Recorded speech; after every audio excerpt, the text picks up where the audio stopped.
everyone, welcome back to the Zekko Football channel. Fulham have beaten Tottenham by 3-0 over the weekend, but I don't think they're being given anywhere near enough credit. So today, we're going to give them some.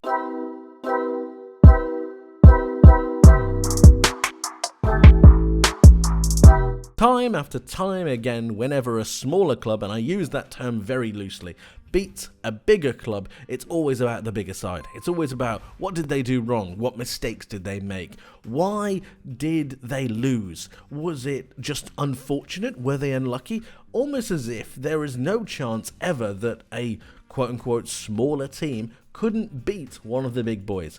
And in fact, Fulham were fantastic in this game and they need to be given their flowers. So that's exactly what we're going to do. And it's not like Tottenham were unfortunate. I don't think they played well enough. I think Fulham managed to create better opportunities. You can see from the attacking momentum here and here.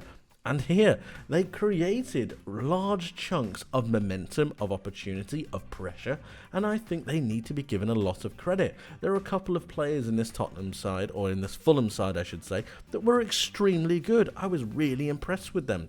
I really liked Rodrigo Muniz. I think he's a player. I think he's really good, 22 years of age. He's got 2 goals in this game, but from an XG of 1.41. That's really impressive. He's able to hold the ball up. He's a battering ram if he ever needs to be. He's got a good touch in him. He sees where the goal is. And I really do think that Fulham have found something of a gem here. Now, the other players that I want to mention are showcased on the average positions, because when Fulham go forwards, they like to spread the play really wide, and that's utilising both of their fullbacks, who incidentally managed to both get assists for 2 of Fulham's goals, and they utilised and exposed the space that was left by Destiny Udogie and Pedro Porro, who we obviously know at this point like to move into midfield to give Tottenham that dominating presence, and in going behind these two, it exposes the space. Now, time after time again, Tottenham have relied on the pace of Mickey van der Ven and the pace of Romero to be able to bail them out of trouble, but they weren't able to in this instance, and actually it was Destiny Udogie who was exposed by the good runs of Castagna and a great cross from Anthony Robertson behind Pedro Porro, who managed to really get in amongst it. They managed to dominate these sides and managed to really expose the flanks of Tottenham, and it was through hard work, tactical tweaks, and the ability to really maintain that pressure. Now, at the same time, they also had to stop the play from going the other way. And I've got to say that João Palhinha is one of the best actual defensive midfielders in the league. He is sensational. And when we look at some of these stats that he's got, it's just remarkable. We can see that he's got 9 duels won out of his 14 ground duels. Now, that is just amazing. And it's actually more than Pape Matar Sarr, Yves Bissouma and James Maddison combined. Him alone won more ground duels than the entire Tottenham midfield. And if that's not impressive, then I don't know what will be. Fulham were brilliant, and I loved the way they attacked in a different style. I loved the way they utilised the flanks. As I've said, Rodrigo Muniz is really starting to come alive. I think he's fantastic. But this should come as no surprise, and this is also what I'm talking about with the narrative around smaller teams and not being able to do what people expect, when the expectation should be a bit higher for them. Fulham actually have the 7th best home record in the Premier League. Now, if you didn't get shown that, I'm not sure you would have expected that unless you were a Fulham fan and you see your team week in, week out. They actually have better goal difference than Tottenham do. They've gained only 2 fewer points at home than Tottenham have. And when you think about the amount of credit that Ange Postecoglou is being given for the way that he's transformed the side and the way that they're playing in a free-form motion, to only gain 2 extra points at home than Fulham, well, that just shows how well Fulham are doing. This isn't about knocking Tottenham. It's not about that at all.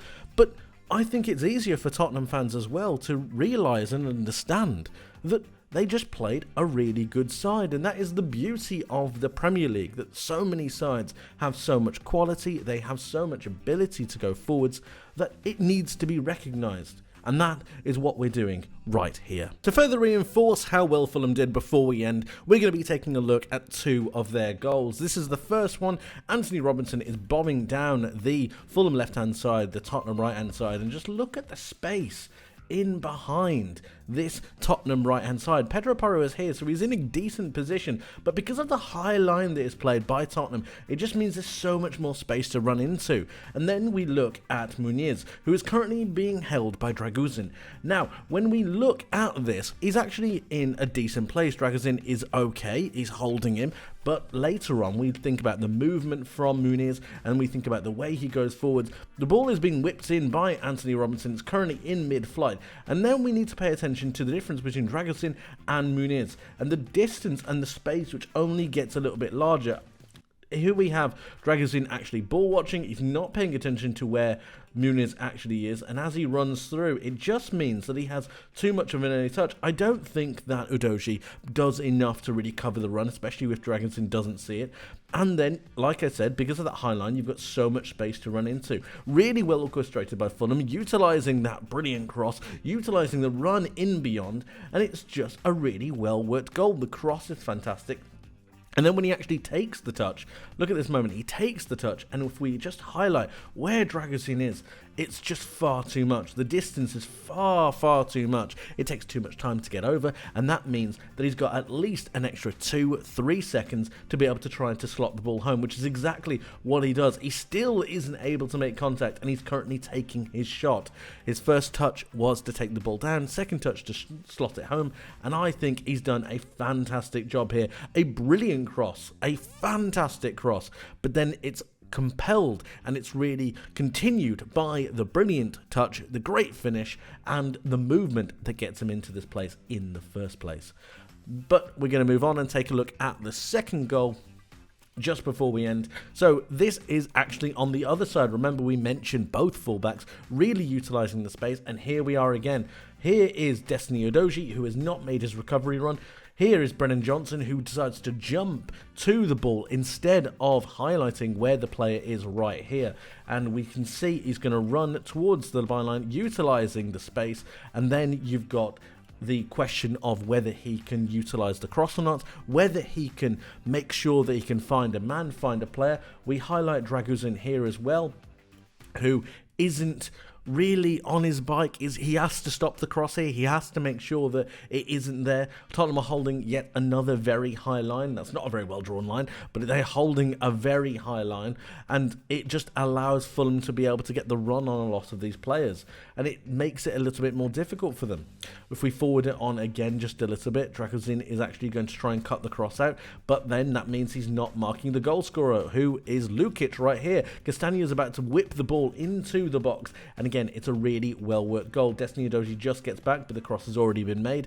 The cross is currently being shot in, and then you've got Lukic, who is not being marked by Draguzin, who moves across. He's not being marked by Basuma, and it means that he's free. The movement from Fulham is absolutely exceptional here, and I'm not focusing on the Tottenham problems. I'm more focusing on the way that Fulham have been able to exploit the space that has been left by Tottenham. It's really well worked, really well done, and this is what comes from good training work. The ball gets hit off his knee and fires into the net. I think it was an attempted shot cross. Let's give him the benefit of the doubt and give him the credit. But it was a great worked goal on both sides, really utilising the flanks like we know Fulham can do. And it was just really, really well done. I think Fulham need to be given a lot of credit. And they're a really well worked side who are gaining points, especially at Craven Cottage.